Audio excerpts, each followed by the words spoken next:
What's up, ladies and gentlemen? Caleb McAllister here with the NoGiBJJGear.com Technique of the Month. Thank you for being here. Don't forget, of course, I'm wearing all gear from NoGiBJJGear.com. Don't forget the promo code CALEB, C-A-L-E-B, if you want to, my cameraman is making faces at me, if you want to get an extra discount on top of everything else that they are currently offering on sale.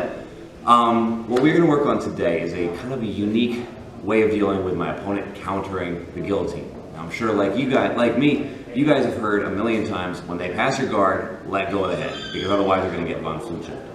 Which is true, except for when it isn't. So, when I am going for any type of a guillotine, and my opponent, in this case my teammate Lindsay, decides to pass my guard and mess up my guillotine, as we find ourselves in that position, as I said, conventional wisdom is let go of the head. And that's a good rule to live by, don't get me wrong.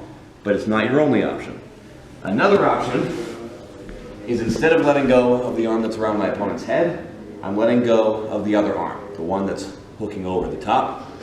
I'm now pummeling for an underhook with it. And that's honestly going to be easier to do, especially if my opponent is a von Flue specialist, and she may be starting to trap that hand early. So maybe I wanted to let go and she didn't let me do it. Well, I should still be able to let go of my other hand and get a nice underhook with it. Now, once I get to this point, I've got two categories of options. If she's driving heavy into me because she's trying to finish that von Flue choke, I'm going to put my toes in the mat, I'm going to drive my hips towards her, and I'm going to punch with my left arm. So I might have been underhooking with a little bit of a downward pressure to start with. I'm going to switch, bridge, and that's a nice, easy sweep if she is still driving heavy into me to try to finish the von Flue choke. But what if she's not? Maybe she was aware that I like this counter, so she passes my guard. She goes von Flue, she feels me start this, and she sprawls. She doesn't want to go that way. She's not letting me, and I'm like, I'm trying to force it, nothing's happening. Okay, then I'm gonna do the exact opposite. I did have my hips turned towards her. I've still got my toes in the mat. I'm gonna do the exact opposite. So I've still got my left arm underhooking, thread the needle. I'm going completely belly down.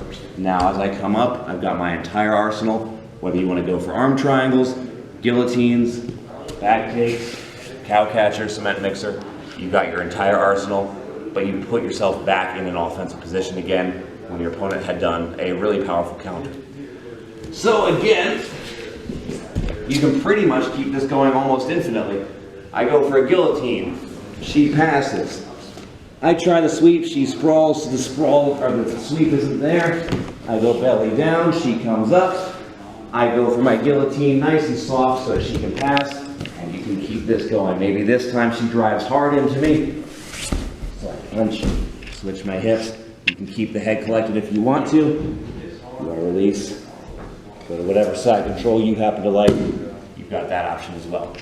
Nice simple series. I've been using that one for quite a long time. If you are a guillotine specialist, you're going to get your guard passed occasionally. That's a way to keep them from being able to mount their von Flue offense and get yourself right back to where you want it to be.